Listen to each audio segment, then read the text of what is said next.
달 수출액은 634억 8천만 달러로 1956년 통계 작성 이래 월간 기준으로는 최고 금액입니다. 반면 국제 원자재 가격 상승과 중간재 수입 증가로 지난달 수입액도 636억 2천만 달러로 역대 최고를 기록했습니다.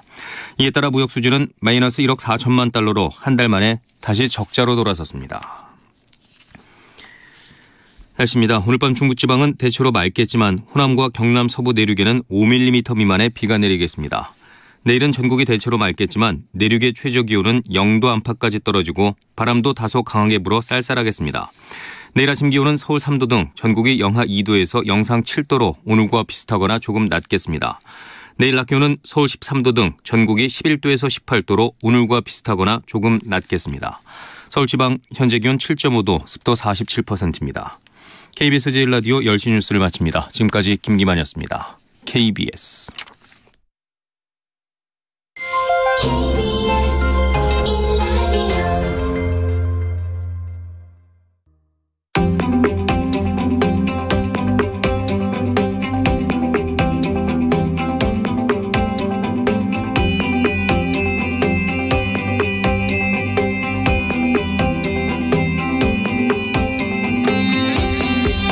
김성환의 시사야.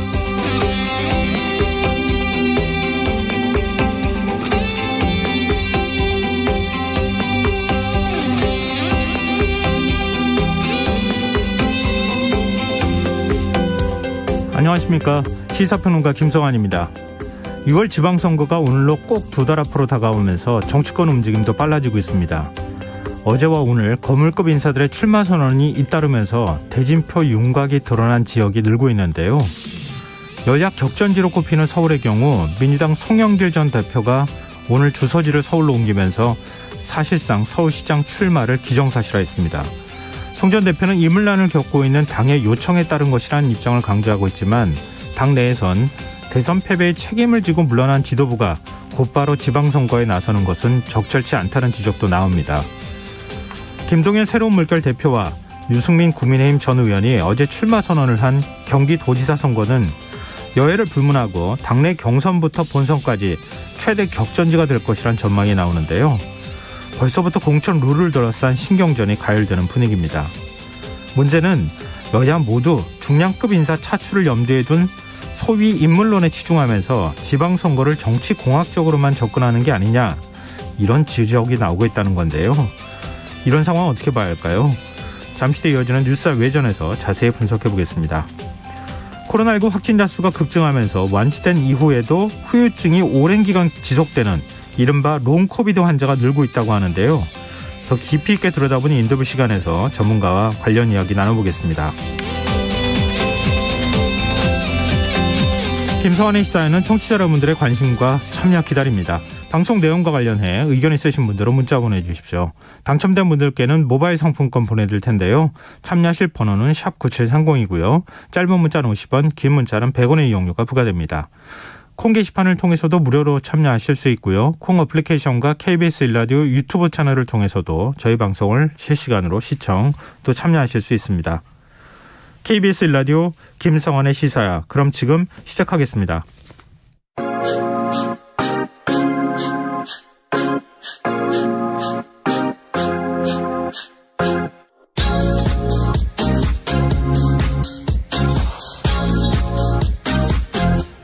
KBS 1라디오 김성환의 시사야.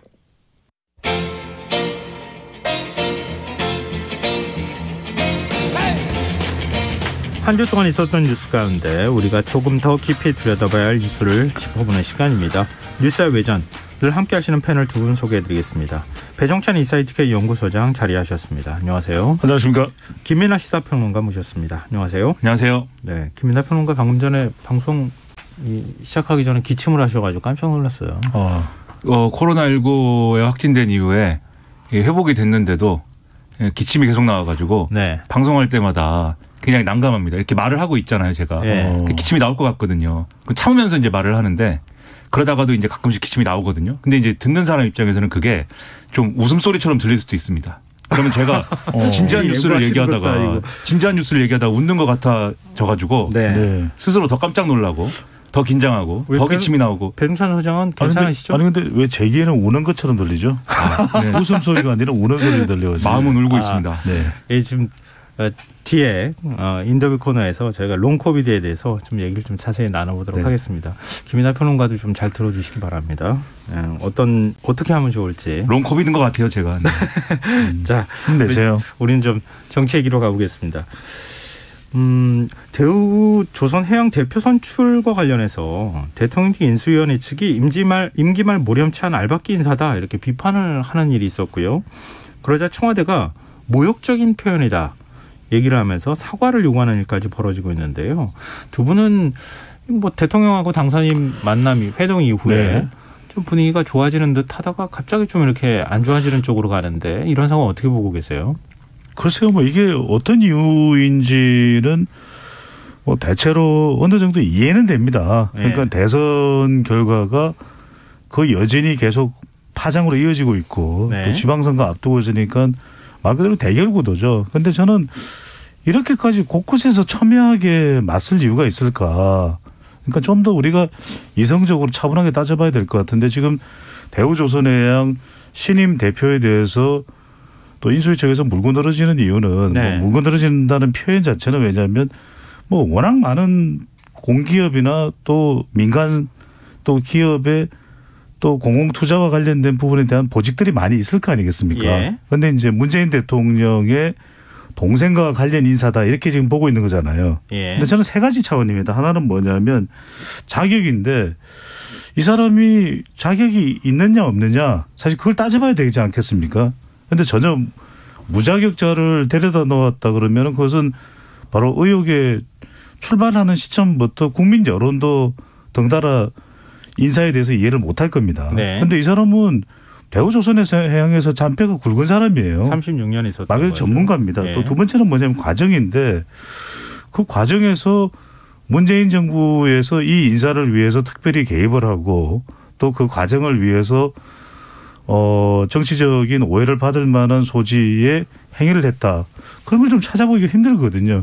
그러면은 뭐 그런 걸 다 차치하고서라도 인수위 측에서는 굉장히 또 문재인 대통령의 이 가족과 관련된 동생이니까요. 관련된 인사라면 규명을 좀 필요할 수 있겠죠.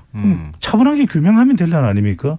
이걸 가지고서 뭐 정쟁으로까지 이어질 일은 없다. 저는 차분히 규명해야 된다면 차분히 규명하면 될 일이죠. 네. 얘기가 곧바로 들어갔으니까 그냥 김민하 평론가께 그냥 여쭤볼게요. 인수위 쪽에서 지금 문제 삼고 있는 지금 박두선 대표잖아요. 그 선임 절차에 대해서 어떻게 보십니까? 이거 알박기라고 볼 수 있습니까? 없습니까? 대우조선해양에서 이제 설명을 했죠. 지금 말씀하신 것처럼 36년 동안 이제 근무했던 내부 인사인 것이고, 그리고 대선 이전부터, 그러니까 전임 대표의 임기가 만료됐기 때문에 대선 이전부터 선임 절차가 진행 중이었던 거고, 그리고 대우조선해양이라는 데는 어쨌든 산업은행이 55%의 지분을 갖고 있긴 하지만 민간 기업이거든요. 그러니까 지금 지분을 갖고 있다는 거는 공적 자금을 투입해가지고 그런 형태인 것이지 결국은 이제 민간에 다시 이제 매각해야 되는 그런 회사란 말이죠. 그게 잘 안 돼서 이제 계속 이렇게 있는 것이지. 그러니까 결과적으로 무슨 다른 공공기관하고는 다른 겁니다, 이게. 그래서 무슨 청와대가 이렇게 뭐 낙하산 인사를 내려보낸다든지 이런 것들은 근본적으로 불가능한 것이고.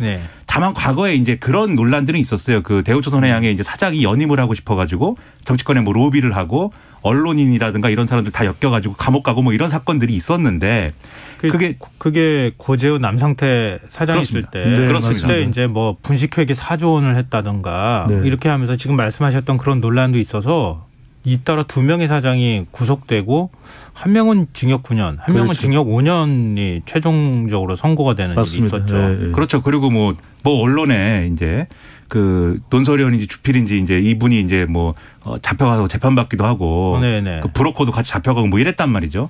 그러니까 이것도 근데 사실은 뭐 낙하산 행사 이런 거라기보다는 연임 로비였지 않습니까? 그러니까 이런 좀 얼룩이 있는 회사인데 그 이번 정권에서 이제 그런 문제는 대우조선해양에 있어서는 이제 없었고 그리고 자연스럽게 이제 이렇게 선임되는 그런 과정을 이제 거친 것이기 때문에 내부에서 논란도 없었기 때문에 뭐 알박기 인사다 이렇게 규정할 수는 없는 것으로 보이고요. 그럼에도 불구하고 이렇게 문제 제기를 하는 나름의 목적은 있겠죠. 정치적인 목적은 있다고 보는데 결과적으로 이 문제 제기의 핵심은 산업은행이 제대로 할 일을 안 했다에 가까워 보여요. 감사원에 감사를 의뢰한다는 거 아니겠습니까? 그리고 원일이 수석 부대변인이 직권남용 얘기를 했거든요. 근데 청와대는 어차피 민간 기업에 대해서 가지고 있는 권한이 없기 때문에 네. 직권남용이 성립하기 어렵다는 것을 알겠죠. 그럼 직권남용 얘기를 왜 하는 것이냐. 네. 대주주인 산업은행을 얘기하는 거예요. 결국은. 산업은행을 흔들기 위해서 대우조선해양 인사 지금 사장 문제를 걸고 넘어가고 있다. 그런 의심을 갖는 사람들이 있습니다. 언론에 이제 표현이 되어 있는데 네네. 지금 이제 산업은행 이제 회장이 이동걸 회장인 거잖아요. 예. 그러니까 이동걸 회장에 대해서는 그런 비판 많이 하지 않습니까? 민주당 사람이다 결국. 예. 그리고 이해찬 전 대표하고 뭐 술잔에 부딪히면서 20년 뭐 이 집권 뭐 구호를 네네. 외쳤다라는 네. 등 뭐 이런 얘기 있지 않습니까? 그리고 지금 이제 인수위가 산업은행 본점을 부산으로 옮기는 걸 공약을 했는데 이것도 사실 산업은행이 부산으로 가고 싶지 않을 거 아닙니까? 그러니까 이런 여러 가지 맥락들 때문에 결국은 목표는 산업은행 아니냐 이 평가를 많이 하는 것 같아요. 근데 그렇다고 하면 이제 구체적인 목표가 있는 건데 그런데 이거를 이제 알박기 인사 이렇게 규정을 해가지고 일반적인 어떤 신고 권력 간의 이제 인사 논란으로 크게 확전시키는 거는 네. 제가 볼 때는 바람직하지 않은 게 그 이전 사례가 이제 블랙리스트라든지 뭐 이런 것들이 이미 지금 상당히 이제 쟁점이 돼 있는 거잖아요. 네. 이게 또 다른 내로남불 뭐 이렇게 평가될 수 있는 거거든요. 네. 저는 조심스러워야 될 이슈인데 이 회사에도 안 좋고 정치적으로도 안 좋은 그런 이슈를 섣불리 지금 얘기하고 있는 것 같다 인수위가 이런 생각입니다. 그럼 지금 김민하 평론가 얘기를 들으면 산업은행장의 자리가 문제가 있다. 그 사람이 문제가 있다고 하면 산업은행을 공격하면 되지. 왜 대우조선해양 인사를 알박기라고 공격하면서 산업은행장을 공격을 합니까? 일종의 이제 쓰리쿠션으로 공격을 하고 있는 건데 이 주장에 대해서 어떻게 보십니까? 배영철 소장께서는. 그래서 저는 이게 납득이 안 가는 거예요. 이게 정쟁적으로 다룰 일이 아니라 차분하게 규명을 하면 될 일이거든요. 왜 그러냐면은 자격을 봐서도 특별하게 문제될 물론 뭐 다른 사람이 또 사장 자리로 갈 수도 있겠죠. 또 과정도 보면은 그 사이에 어떤 과정도 이미 이것은 뭐 대선 이전의 일이기도 하지만 실제 이제 이런 인사를 할 수 있는 위원들의 면면을 보더라도 그때 박근혜 전 정부에서 구성이 됐던 그런 구성으로 실제 이제 산업은행이 물론 그만큼 지금 공적 자본이 투자되어 있기 때문에 하지만 네. 그렇다고 해서 산업은행이 인사에 특별하게 관여를 할 수 있는 그런 여지가 있는 것도 아니고 설사 그런 여지가 있을 의혹이 있다면 그게 어떤 부분인지 차분하게 규명을 할 일이면 되는 것이지. 네. 지금 저는 김정숙 옷 의혹 논란도 그렇고 곳곳에서 부딪히는 것도 대체적으로 차분한 규명이 아니라 정쟁화되고 있거든요.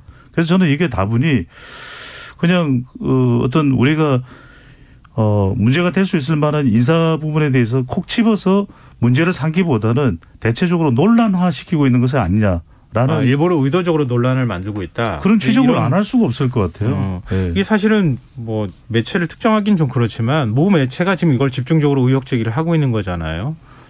그 대우조선해양 사장 선임 문제도 그 매체에서 시작이 됐고 김정숙 여사와 관련된 옷 논란도 그 매체를 집중적으로 이제 문제 제기를 하고 있고 또 인수위가 받아서 또 논란이 커지는 이런 상황인데 문제는 뭐 인수위가 불편한 마음을 가질 수는 있겠지만 청와대 대응이 이전하고 좀 다르다는 거예요.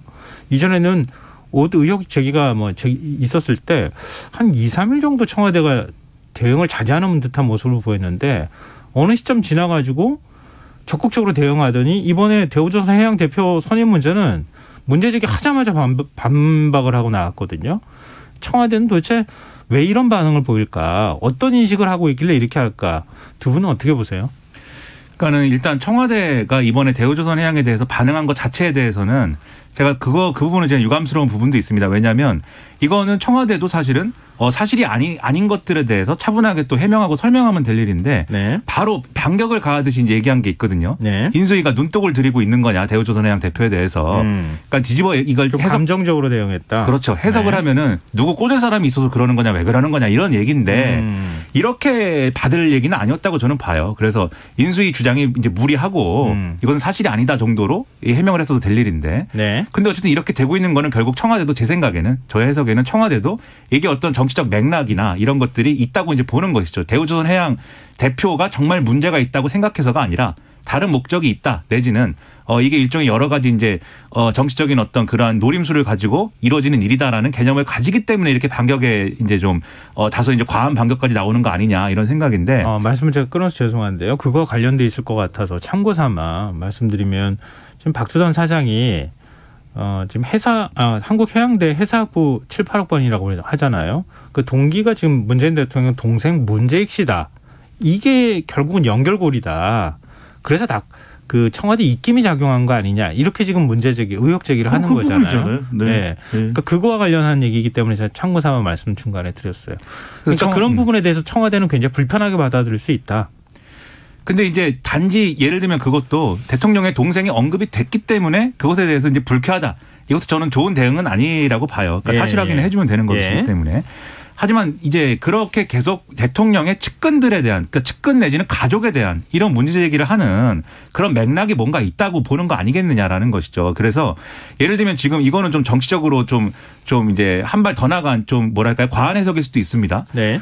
지금 이제 윤석열 당선인과 인수위가 어쨌든 지금 초반 분위기가 그렇게 썩 좋다고 볼 수는 없어요. 용산 집무실 이전이라든가 이런 문제에 대해서 국민적인 공감대가 이제 모아지지 않은 부분들이 분명히 있고, 그리고 이게 좀 지도자적인 어떤 정치 행로라기보다는 좀 분열적인 거 아니냐 이런 평가들이 있었는데, 그것에 대한 탈출구로서 일종의 문재인 대통령에 대한 어떤 그런 어떤 반감을 가질 만한, 직접적인 반감을 가질 만한 이런 요소들을 건드리고 있는 거 아니냐, 이를 키우고 있는 거 아니냐, 이런 인식이 있을 수가 있거든요. 예를 들면 문재인 대통령과 이전 정권의 대통령들을 좀 비교해 볼 때 뭐 이것에 대해서는 뭐 여러 얘기를 합니다만 어쨌든 측근 비리라든가 가족에 관련된 비리는 어쨌든 없는 거잖아요. 지금까지는. 네, 그렇죠.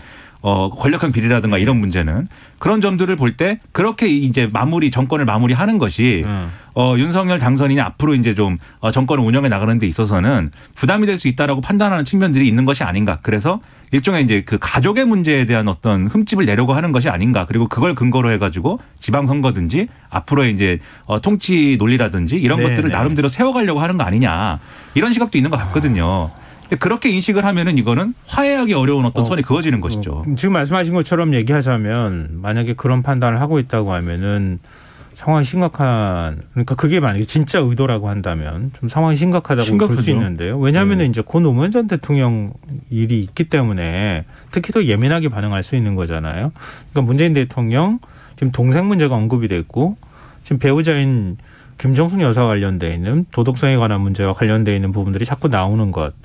나중에서 본격적으로 어떤 그 문 대통령을 향한 검찰 수사에 칼날이 향하게만 하려고 하는 그런 의도가 있는 것 아니냐. 이렇게 청와대가 받아들일 수 있다. 이런 논법에 대해서 어떻게 보세요? 더군다나 정치권의 이런 대결 구도를 언론에서 조장해서는 안 된다고 봐요. 그리고 왜냐하면 이거 취재하는데 몇 번 전화만 더 해도 충분히 확인할 수 있는 거 아닙니까? 아니 그러니까 진위를 가리는 것은 진짜냐 또는 문제가 있느냐 문제가 없느냐는 부분은 좀 더 취재를 통해서 얼마든지 사실관계를 파악할 수 있는데 그 노력을 기울이지 않고 확인하지 않은 채 보도를 집중적으로 내보내면 결국 국민들에게는 골이 깊어질 수밖에 없는 것이거든요. 그래서 저는 무엇을 노리고 있느냐는 거죠. 적어도 이것을 정치권에서 아예 그런 여야가 다 선을 그어야 돼요. 그런 것 좀 시도하지 마라. 그런 거 만약에 하면 정말 그거야말로 국민들이 원하는 언론 개혁이다. 왜? 아니 이 과정에서 어떤 정치권의 개입이 있었는지 그 근거를 누가 이야기를 했는지 또 산업은행에 전화를 해보면 확인이 가능하잖아요. 네. 근데 그거 왜 안 하죠? 그냥 보도를 내놓고 이것이 파다하게 퍼지고 난 이후에 또 전화를 나중에 사실관계 확인을 해봤더니 아니었더라. 그러면 그건 어떻게 누가 책임지죠? 그러니까 지금 저는 이게 어떤 현상으로 가고 있냐면 말 그대로 노 허니문 더 국민들을 대결 구도로 몰고 가요. 공세를 취하고 또 선거가 있기 때문에 결과적으로는 청와대도 이렇게 가만히 손 놓고 있을 수 없는 것이 여당도 그런 것이 이게 대결 구도가 돼버리는 거죠. 네네. 어느새. 그러니까 어느 순간 이걸 더 구체적으로 정확하게 적극적으로 강력하게 맞대응을 하지 않으면 뭔가 있구나. 뭔가 내막이 있구나. 밝히지 못하는 이유가 있구나.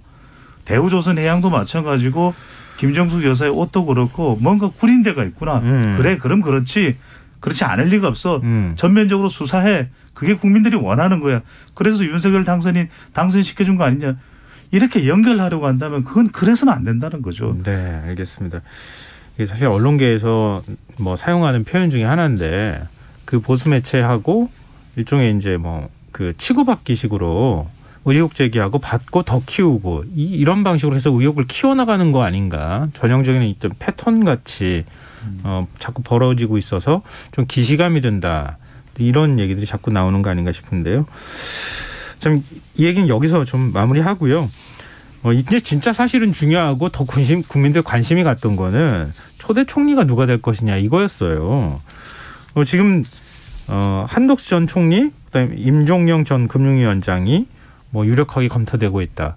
근데 또 다른 인사가 중간에 들어가기도 하고 이게 사실 두 명이라고 꼽기도 참 애매하긴 한데 인사는 아무도 모르는 거니까요. 지금 총리 인선 흐름상 어떤 쪽에 좀 방점이 찍혀 있다고 보세요, 두 분은? 저는 이게 뭐 이제 언론 보도 나오는 내용과 인수위에서 관련 발언들을 이제 종합을 해 보면 이걸 이제 이른바 빅데이터 베이스에서 분석하는 것이 어느 정도는 가능하거든요. 나오는 이야기가 뭐냐면 경제, 또 전문성, 통합, 경험 이런 내용들이 쭉 나옵니다. 그렇다면 쭉 거론됐던 사람들 중에서 이 내용에 가장 부합되는 사람을 찾아봤더니 뭐 나이 이런 이야기는 안 나옵니다. 네. 경험이라는 이야기인데 제가 이제 개인적인 분석입니다. 개인적인 분석을 빅데이터 상으로 이제 개인 빅데이터 분석을 해봤더니 그러니까 이런 쭉 키워드를 넣으면 세 글자가 나와요. 한덕수.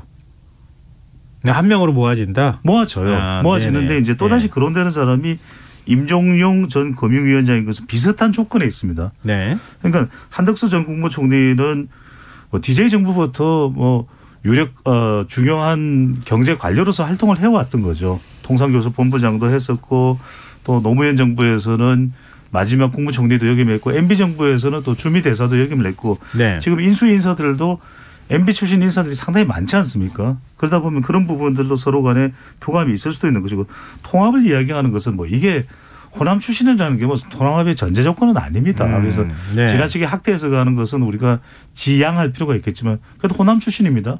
임종용 전 금융위원장도 호남 출신일걸요. 그렇죠?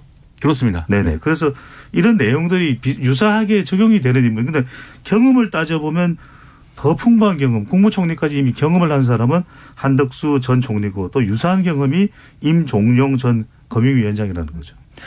그렇죠. 예. 발표가 나기 전까지 사실 아무도 모르는 걸 지금 언론이 이쪽으로 기우는 거 아닌가 이렇게 자꾸 좀 뭐라 할까요?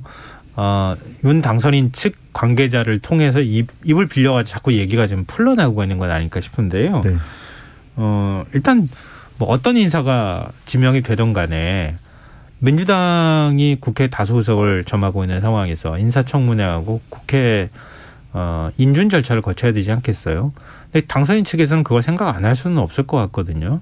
김남평 평론가는 그 이후 분위기는 어떨 거라고 보세요?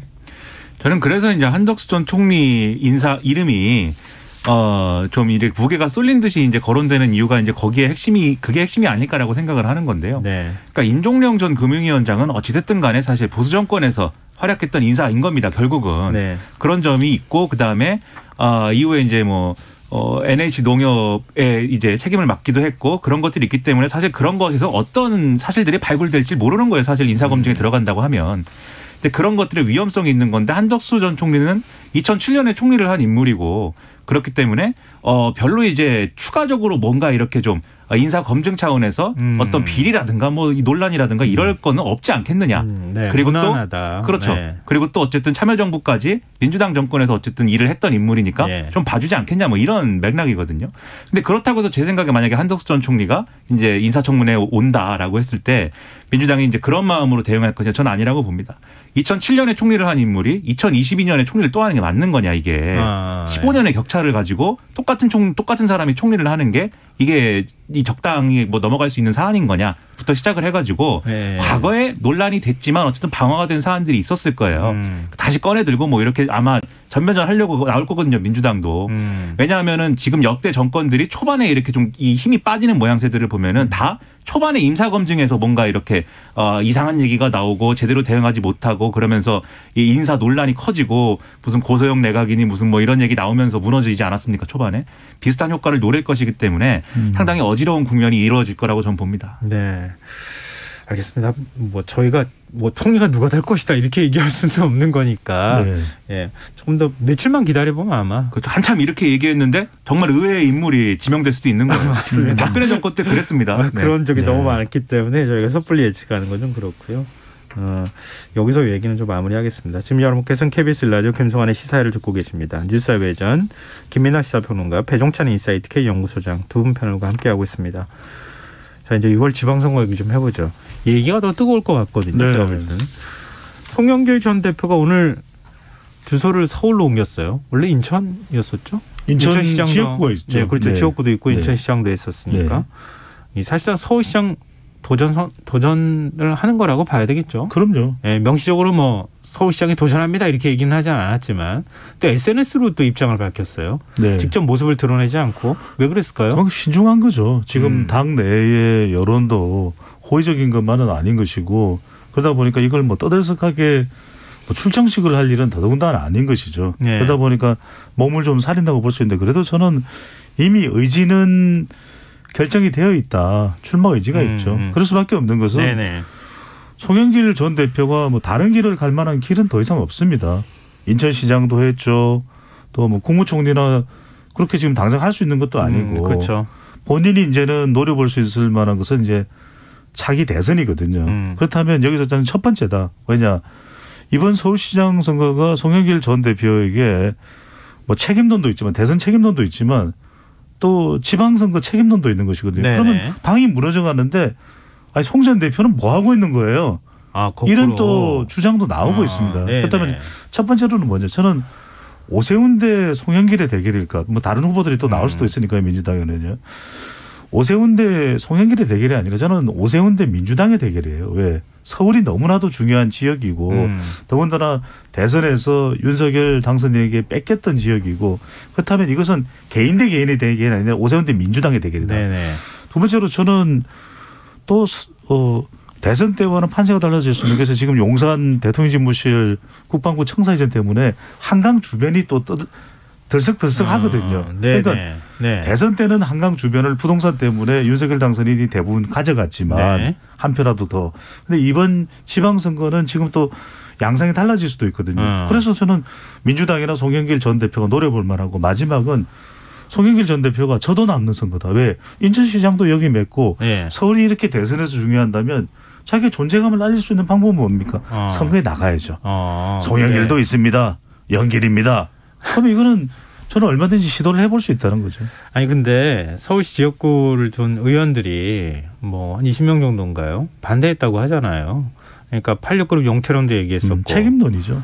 총선 불출마 선언도 했었던 거 아닙니까? 그리고 정치 혁신을 얘기했던 인물인데 그럼 조금 이번에 이제 서울시장하고 경기도지사 선거가 제일 중요하다고 하면 이전에 어떤 정치 문법으로 늘 이렇게 있었던 그런 방식이 아니라 좀 새로운 인물을 공천해서 민주당이 반성도 하고 뭔가 변화하고 있습니다. 이걸 보여줄 만한 공천이 돼야 되지 않겠느냐. 이런 이제 반대 여론도 있거든요. 김민하 평론가께서는 지금 이제 배종찬 소장 의견과 함께 어떤 생각 갖고 계세요? 저는 이제 송영길 전 대표가 나가게 될 경우에 제일 우려되는 게 이 선거의 컨셉이 뭐냐 이게 이상해진다는 겁니다. 그래갖고 송영길 전 대표가 상징하는 바가 뭐냐에 대해서 답이 지금 없거든요. 예를 들면은 정치개혁을 이제 좀 적극적으로 얘기를 했지만 동시에 그 정치개혁의 어떤 진정성을 보여주는 방식으로 지금 거론은 하신 것처럼 불출마라든가 이런 것들을 거론했고 그걸 약속한 거잖아요. 네. 그런데 바로 이 대선 지고 나서 바로 이렇게 서울시장 선거에 나온다라고 했을 때 그게 당내 동의가 모아지기는 좀 어려운 것이죠. 그리고 이 지방선거라는 게 서울시장 선거 어떻게 치르느냐 이 문제도 있지만 광역의원, 기초의원, 기초자치단체장 같이 다 치르는 거 아닙니까? 그러면 서울에 있는 기초의원, 광역의원, 기초자치단체장 후보들이 송영길 전 대표가 서울시장 후보인 상태로 선거를 치렀을 때 성과를 지금 어쨌든 절대 다수기 때문에 상당 부분 이제 잃을 것 같은데 이거를.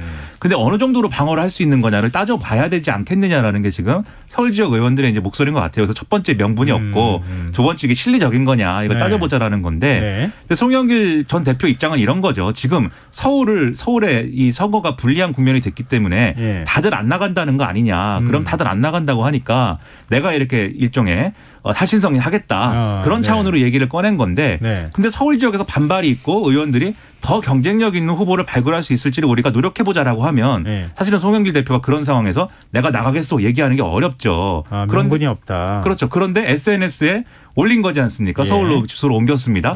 나간다라고는 안 했지만 나가야 된다고 할 때 내가 나갈 수 있도록 물리적 조건은 마련했습니다. 그리고 추대라든지 전략공천은 나는 뭐 생각 안 합니다. 예. 결국 경선을 할 수 있다는 얘기잖아요. 예. 그렇다고 하면 역으로 보면 뭡니까? 송영길 전 대표가 굉장한 의지를 갖고 있다는 거죠. 서울시장 선거에 대응하겠다라는. 네. 그러니까 이게 불가피하게 내가 나가겠다라고 하는 것은 결과적으로 보면은 송영길 전 대표의 논리라는 거예요. 결국. 네. 그러니까 본인의 어떤 정치 행로에 관한 것이죠.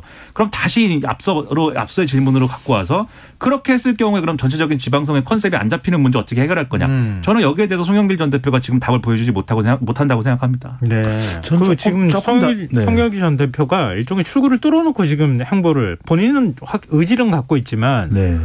자꾸 당 얘기하고 그런단 말이에요. 그러니까 당에서 불러줘야 그래야 제가 갑니다. 근데 지금 서울시 분위기는 별로 좋지 않은 상황이고 특히 광역하고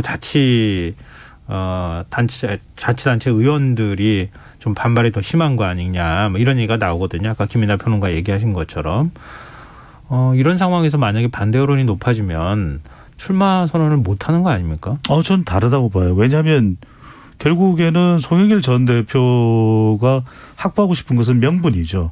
근데 한번 생각해 보십시오. 이번 지방선거가 정치 신인을 내보낼 때 그만큼 성산이 높다면 그걸 왜 마다하겠습니까? 민주당도. 아니, 현실적인 문제입니다. 그런데 네네. 그렇다면 교체해야죠. 저도 교체해야 된다고 봅니다. 확 바꿔야 돼요. 네. 청년 여성을 더 많이 투입해야 됩니다. 그런데 선거라는 게 뭡니까? 선거는 이기고 지는 죽고 사는 전쟁이거든요. 네. 당선이 중요합니다. 네. 그런데 그러면 송영길 전 대표 안 된다 그러면 가만히 생각을 해보자고. 대안은 뭐죠? 우상호 의원입니까? 박주민 의원입니까? 그러니까 이겨야 되는데 오세훈이라고 하는 거함을 썰어터려야 될 만한 체급의 사람이 없는 거예요. 좀해서. 네. 그러니까 그게 말 그대로 많은 대안들이 있다면 그 대안을 왜 안 하겠어요. 자, 2018년으로 돌아가면 4년 전입니다. 지금 지방선거 더불어민주당이 싹쓸이 압승을 한 게 누구 덕입니까?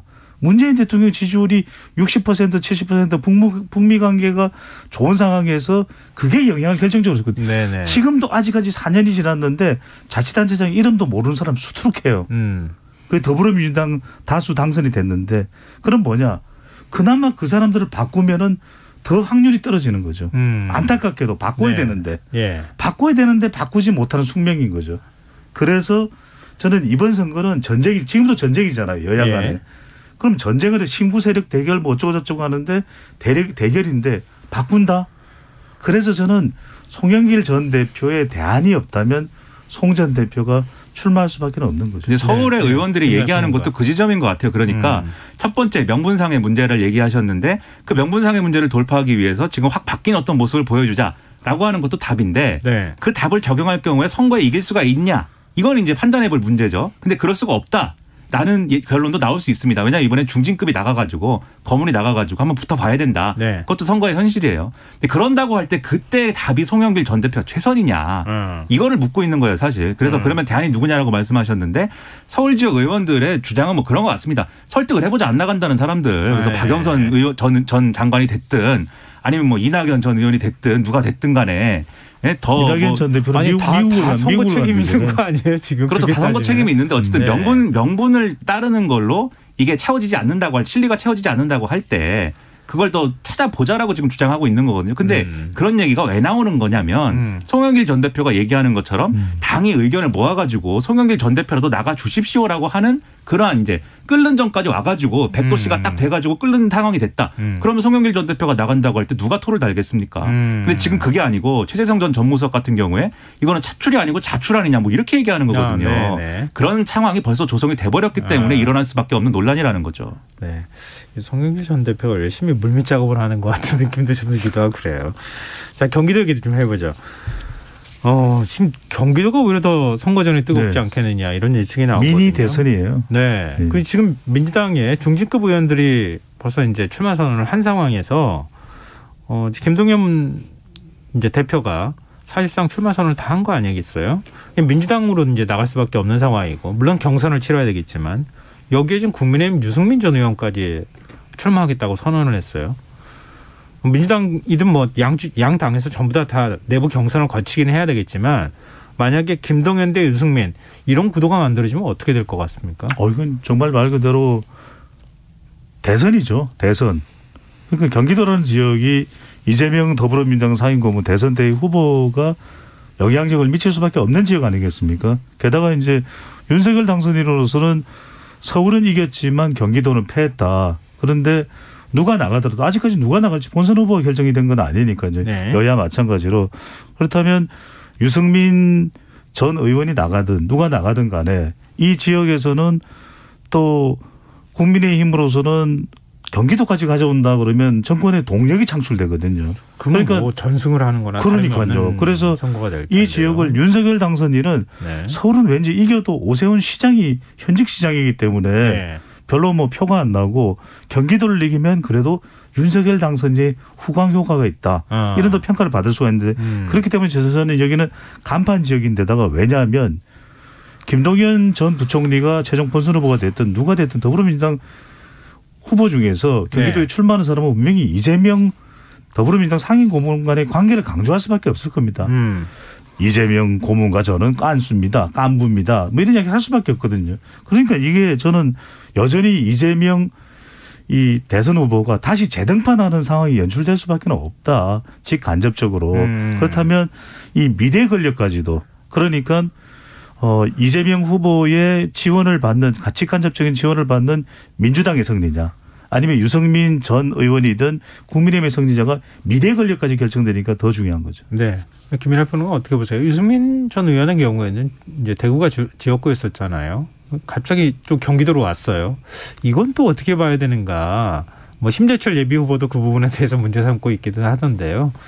지금 이 빅매치가 만약에 된다고 하면은 어떤 구도가 만들어질 것 같아 보이세요?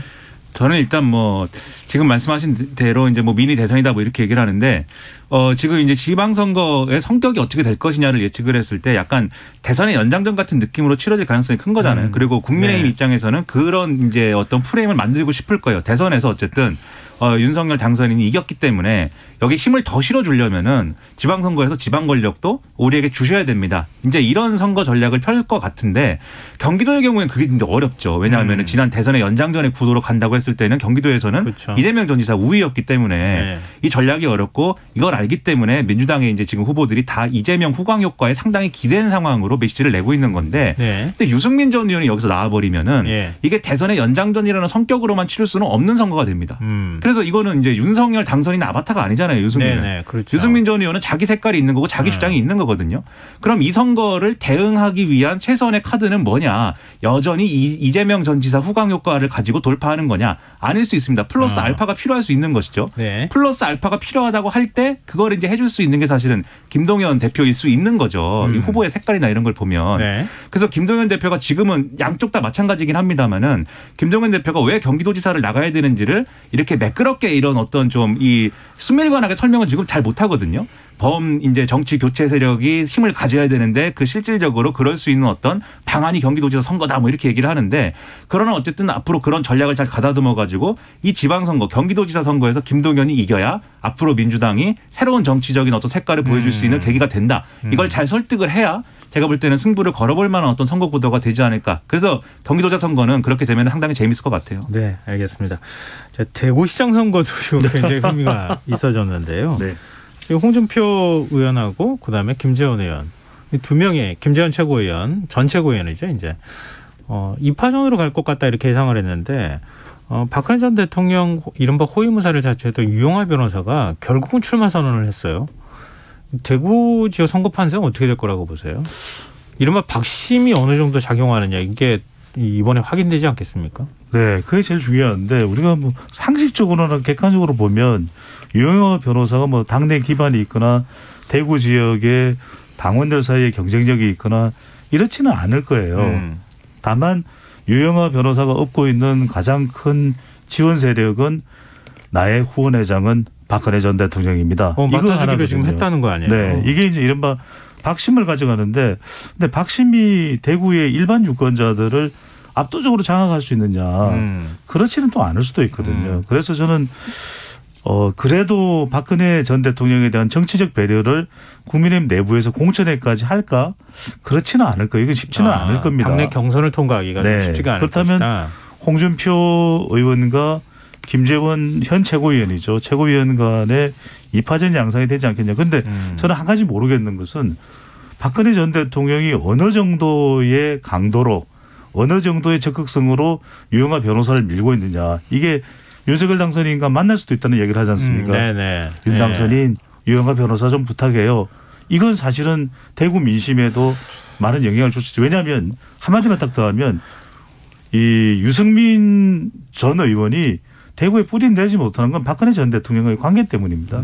맞습니다. 네.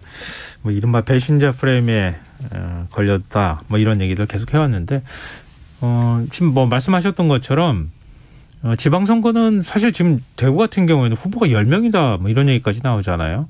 만약에 박 전 대통령 박심이 한 20, 30% 정도만 작용한다 하더라도 후보될 수도 있는 상황이에요. 사실 아무도 장담할 수 없거든요. 김민하 평론가는 어떻게 보십니까? 저는 뭐 유영하 변호사가 이제 조직적으로 준비되어 있지 않다고 봐서 그래서 아마도 뭐 중간에 어떻게 뭐 완주하겠는가라는 의문을 갖고 있었는데 박근혜 전 대통령이 직접 후원회장을 맡는다라고 하면은 이걸 한번 제대로 해보겠다는 얘기 아니겠습니까? 그렇죠. 그래서 상당히 어쨌든 이 부분에 관련돼서는 성과가 있을 것인데 그럼에도 불구하고 만약에 유영하 변호사가 이 본선 진출하지 못한다. 그러면 이거는 박근혜 전 대통령한테도 상처예요, 그러면. 그렇죠. 네. 그래서 이 부분에 있어서 이제 계속해서 이제 뭐 행보를 가져가는 데서는 제가 볼 때는 상당히 이제 끝까지 지켜봐야 알 수 있는 일이다라고 보고 다만 이 박심이라는 변수가 커지면 제가 볼 때는 유영하 변호사만 사실 뭐 예를 들면 이거에 영향을 받는 것이냐. 김재원 전 최고하고 홍준표 의원도 영향을 받을 것이거든요. 예. 홍준표 의원은 박근혜 전 대통령하고 관계가 좋은 정치는 아니죠. 김재원 전 최고는 어쨌든 친박계 뭐 나름 중진 중에 하나 아닙니까? 이게 또 어떤 선거 구도에 영향을 줄 수가 있기 때문에 보수의 화약고 같은 그런 지금 지역이 돼가지고 상당히 어지러운 국면이 될 것 같습니다. 그러게요. 혹시 다른 지역에도 영향을 미치지 않을까 또 이것도 한번 좀 저희가 지켜볼 대목이 아닐까 싶습니다. 자, 오늘 뉴스 외전 여기까지 하겠습니다. 지금까지 김민하 시사평론가 배종찬 인사이트 K 연구소장 두 분과 함께했습니다. 고맙습니다. 감사합니다.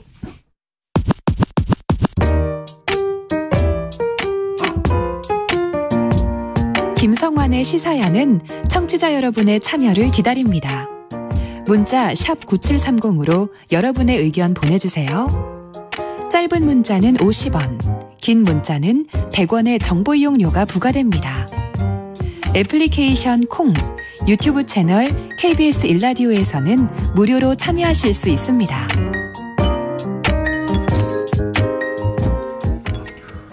코로나19 확진자 수가 급증하면서 완치 후 후유증이 오랜 기간 지속되는 이른바 롱 코비드 환자가 늘고 있습니다. 이 코로나 감염자 가운데 약 20%는 다시 의료기관을 찾을 정도라고 하는데요. 오늘 인터뷰 시간엔 신상엽 KMI 한국의학연구소 학술위원장 연결해서 지금 국내 코로나 유행 상황과 그 후유증에 대해서 얘기 나눠보도록 하겠습니다. 위원장님 안녕하십니까? 예, 안녕하세요. 네. 먼저 코로나 유행 상황 어떻게 평가하고 계시는지부터 말씀 듣고 싶어요. 글쎄, 지금 뭐 그 리얼월드에서 실제로 이제 발생하고 있는 확진자 수는 사실 뭐 2, 3주 전이나 지금이나 거의 하루 100만 명 정도는 발생하고 있다고 보이는데요. 예. 정부는 지금 확진자 수 규모가 줄고 있다고 설명은 하고 있는데 이건 지금 찾아낸 확진자 수 규모가 좀 적어진 그런 상황입니다. 네. 뭐 예를 들면 이런 겁니다. 이제 과거에는 하루에 PCR 검사가 한 500에서 100만 건이 이루어지고 신속 항원 검사가 30만 건 정도 이루어졌었는데요. 네. 이제 2, 3주 전부터 이제 신속 항원 검사를 양성을 이제 확진자로 인정을 하면서 최근에 PCR 검사 건수가 과거의 3분의 1 수준으로 줄고요. 네. 뭐 이제 병의원 신속 항원 검사 건수가 2배 이상으로 증가를 했습니다. 네. 그러니까 문제는 이제 PCR 검사의 양성률은 평소 50에서 80%에 달하는데 병의원 신속 항원 검사 양성률은 PCR 검사보다 많이 떨어지거든요. 네. 그러니까 정확도가 높은 PCR 검사가 3분의 1로 줄고 정확도가 낮은 신속 항원 검사가 늘어나면서 지금 찾아내는 확진자 수는 과거보다 훨씬 줄 수밖에는 없고요. 네. 이런 식으로 놓치고 또 밀접 접촉자들이나 유증상자들이 샤이 오미크론 현상이 벌어지면서 검사에 응하지 않는 그런 요소들을 고려를 하면 지금 우리가 찾아낸 확진자의 한 3배 이상은 리얼월드에 맨날 발생을 하고 있다고 보고요. 네. 그래서 지금 하루에 100만 명 정도의 확진자가 2, 3주 전부터 지금 계속 발생하는 상황이고 아마 다음 주 정도 되면 전 국민 절반을 넘어서 이제 3천만 명 가까이 확진자가 발생을 하고 그거에 이제 결국 집단 면역에 도움을 받아서 아마 다음 주부터는 완만한 하강세를 보이게 되지 않을까 생각을 하고 있습니다. 그동안에 방역당국이 설명한 거하고 조금 그 차이가 있는 말씀을 해주셔서 좀 네. 한편으로는 좀 당혹스럽기도 한데요. 일단 방역당국에서는 정점을 찍고 좀 내려가고 있는 중이다 이렇게 얘기를 하고 있지 않습니까? 네. 근데 위원장님은 오히려 다음 주까지 더 많은 확진자가 발생해서 또 지금 현재 찾아내는 확진자 수가 적기 때문에 3천만 명 정도까지 감염이 돼야 그래야 지금 감염자 수가 확진자 수가 줄어들 것이다 이렇게 예측하는 거 아니세요? 예, 그렇습니다. 과거에 PCR 검사만으로 검사를 확진하던 순간에 그런 아주 정밀한 검사를 하던 때도 실제 우리가 검출해내는 확진자의 2배가 리얼월드에 있다고 생각을 했는데 지금 그 3배 정도라고 이제 예측을 하고 있고 이제 그런 결국은 이제 집단 면역의 도움을 받아서 이제 완만한 하강세를 아마 다음 주 정도부터는 보이게 될 것 같습니다. 위원장님, 그러면 이거 안 여쭤볼 수가 없는데요. 백신 접종했잖아요. 지금 3차 접종까지 했는데 그러면은 우리 몸에 항체가 형성된 국민들도 꽤 많이 있지 않겠습니까? 백신을 접종해도 백신 접종 효과가 그렇게 높지 않다는 걸 보여주는 거 아닙니까? 3천만 명이 감염이 된다는 거는? 일단 지금 우리가 맞았던 백신이 이제 우한 오리지널 바이러스 균주로 만들어진 백신입니다. 근데 이제 그게 알파, 델타로 갈수록 효과가 현저히 떨어지고 오미크론 변이에 대해서는 예방 효과가 현격하게 떨어집니다. 그러니까 이제 감염을 막을 수는 없고 대부분 다 돌파 감염이 생길 수밖에는 없고요. 3차까지 맞아도 다만 이제 위중증으로 진행하는 부분들을 상당히 막아주기 때문에 이제 그런 부분으로 이제 의료 시스템부와 그다음 의료 시스템의 붕괴를 이제 막는 그런 효과로 우리가 지금 사망률이 그런 낮게 유지가 되는 부분들이거든요. 그래서 결국 백신의 효과는 상당히 지금 오미크론 유행에서는 제한적으로밖에 나타나기는 어려운 상황입니다. 그럼 미국에서 지금 50세 이상에 대해서 4차 접종을 승인하지 않았습니까? 네. 다시 한번 백신 접종을 맞는다고 하면 어떻게 될까요? 글쎄 이제 원래는 이제 백신은 유행하는 균주에 맞춤형으로 만들고 적절한 간격을 두고 진행을 해야 됩니다. 그래서 지금 오미크론에 대해서 지금 4차 백신 접종이 우리나라에서도 일부 그 위중증 진행 목적으로 요양시설하고 면역지하들한테는 하고 있거든요. 이건 말 그대로 위중증 진행 예방 목적이고 지금 그런 기존의 오리지널 그 우한 바이러스가 균주를 가진 그런 백신을 4차 백신 접종을 하는 거는 사실 효과도 떨어지고 좀 근거도 좀 부족하고 접종 원칙에도 맞지 않습니다. 그래서 향후에 전 국민 대상 접종이 고려가 된다 그러면 오미크론이 정말 오래 간다면 우한 바이러스 지금 그 백신이 아니라 이제 오미크론 맞춤형 백신으로 진행을 고려할 수는 있는데 그럴 가능성은 낮아 보이고요. 아마도 오미크론 유행이 지나가고 새로운 변이가 나타날 때쯤에 그 변이에 맞춤형 백신을 독감과 같이 가을쯤에 이렇게 전 국민이 접종하게 될 가능성은 있다고 생각을 합니다. 기저질환자하고 고령층도 마찬가지입니까? 네, 마찬가지입니다. 그래서 지금은 어쩔 수 없는 위중증 예방 목적으로 이제 요양시설과 면역자자에게 4차 접종하는 것까지는 어느 정도의 근거가 있다고 봅니다. 네, 알겠습니다. 지금 그 정부에서는 그렇게 얘기를 하고 있는 상황이니까요. 전 국민을 대상으로 한 4차 접종은 아직 조금 지금 단계는 아니다 이렇게 말씀을 해주셨네요. 그러면요, 이런 이제 유행 상황을 감안할 때 오늘 정부가 새 거리두기 조정안 발표했는데 영업시간을 12시로 완화하고 인원 제한을 지금 8명에서 10명까지 늘렸거든요. 이런 완화 조치 어떻게 평가하십니까? 글쎄 이제 사회적 거리두기의 실제 효과는 이제 정부가 이제 그런 제시하는 사회적 기준 거리두기의 변화보다는 사실 국민들의 경각심에 의해서 훨씬 더 크게 영향을 받습니다. 과거 신천지 대구 유행 때 자발적으로 대구 시민들의 이동량이 40%를 감소가 했었거든요. 지금 이제 자영업자들의 어려움을 고려해서 사회적 거리두기가 지금 계속 완화가 되고는 있는데 지금 완화된 사회적 거리두기와 상관없이 지금 이동량은 계속 감소하고 있고 카드 소비 액수가 일부 유흥시설을 대하고는 계속 감소하고 있습니다. 그러니까 실제적으로 이제 자영업자분들에게 큰 도움이 되지를 못하고 있거든요. 근데 그 이유가 뭐냐면 지금 일단 코로나19 격리자들이 너무 많습니다. 이분들은 격리가 돼서 움직일 수가 없고요. 또 안 걸리신 분들은 또 격리된 분들을 돌봐야 하는 과정에 감염 위험 이런 것 때문에 또 스스로 조심하면서 외부 활동을 잘 못하게 되시는 그런 상황입니다. 그러니까 이제 지금 소비가 늘기 어려운 구조인데 이게 한편으로 또 이제 국민들한테 좀 정부에서 방역 경각심을 약화시키는 그런 시그널을 준 부분들이 있어서 또 확진자가 더 늘어나면서 이게 이제 악순환이 벌어지고 있거든요. 그래서 정부에서 이 사회적 거리두기 조정을 필요에 따라 할 수는 있다고 생각을 하는데 그 사회적 거리두기 조정을 하는 근거로 무슨 의료 시스템이 안정적이다 가능하다 이런 납득하기 어려운 이유를 대면서 좀 국민들의 방역 경각심을 악화되는 메시지를 내는 건 사실 좀 절대적으로 피해야 한다고 생각을 합니다. 네, 알겠습니다. 지금 롱 코비드에 대한 관심이 많아졌거든요. 확진자 수가 일단은 많기 때문에 확진자들이 자가격리가 끝난 이후에도 지금 후유증에 시달린다고 하는데요. 롱 코비드가 뭐고 어떤 증상을 말하는 겁니까? 이제 바이러스가 우리가 몸에 들어오면 우리 몸의 세포 안으로 들어와서 증식한 후에 침범했던 세포를 파괴를 합니다. 네.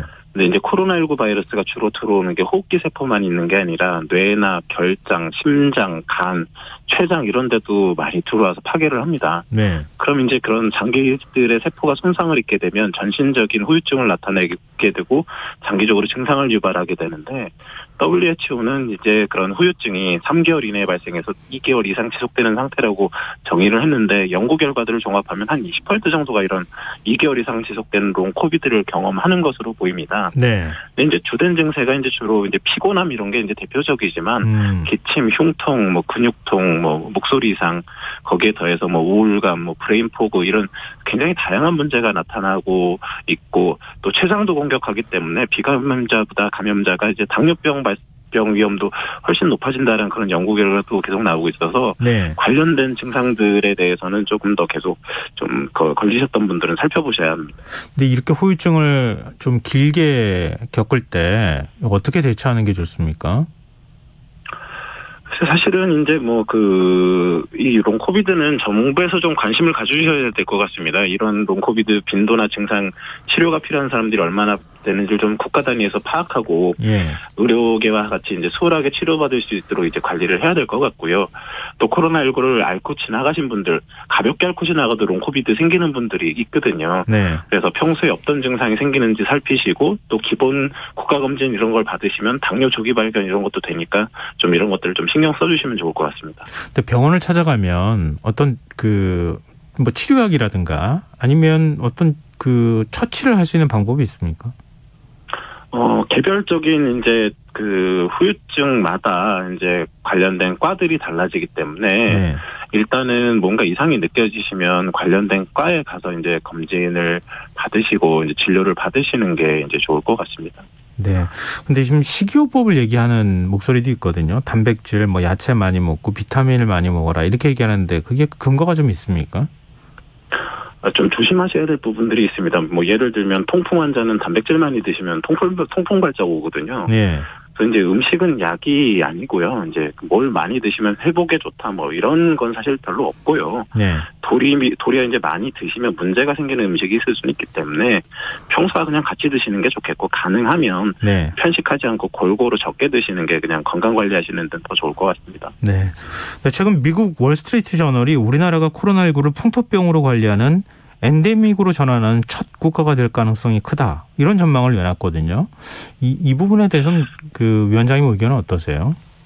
코로나19의 엔데믹화는 결국은 전 세계가 되긴 할 겁니다. 근데 네. 이제 우리나라는 사실 후발주자에 가깝다고 생각을 하거든요. 예. 사실 미국이나 유럽 같은 경우는 코로나19의 대규모 팬데믹을 겪으면서 팬데믹으로 관리하기보다는 그냥 엔데믹 기준에서 관리해왔던 시기들이 많습니다. 그래서 그 결과로 이제 선진국임에도 불구하고 우리와는 비교할 수도 없는 그런 높은 사망률과 피해를 경험한 상태거든요. 네. 그래서 애초에 엔데믹처럼 코로나19를 관리했던 미국이나 유럽에서 좋던 싫던 엔데믹이 더 빨리 정착될 가능성이 높고요. 이제 그런 코로나19가 이제 엔데믹화돼서 이제 인류와 같이 안전하게 공존할 수 있을지 이런 여부도 사실 미국이나 유럽의 그런 전례를 봐가면서 우리가 미리 파악을 하고 대비를 해야 될 것 같습니다. 그러면은 한 3천만 명 정도 감염이 되고 그래도 엔데믹이라고 할 수는 없는 거예요? 엔데믹이라는 거는 이제 그런 유행이 끝났다라는 걸 의미하는 게 아니라 지속적으로 계속 공동체 안에 남아있다는 의미거든요. 그럼 이제 독감과 같이 이제 매년마다 독감 백신 접종을 하고 고위험군을 보호하고 이런 부분들이 이제 계속적으로 이제 관리를 해줘야 된다라는 얘기인데 네. 그런 관리를 하는 그런 엔데믹의 그런 상황들은 사실 미국이나 유럽이 우리보다는 좀 더 먼저 나타날 가능성이 높다라고 이제 생각이 됩니다. 네, 알겠습니다. 오늘 말씀 고맙습니다. 네, 고맙습니다. 네, 지금까지 KMI 한국의학연구소 신상엽 학술위원장이었습니다. KBS 1라디오 김성환의 시사 1부 순서 여기서 마무리하겠습니다. 전 11시 전과 2부에 다시 오겠습니다.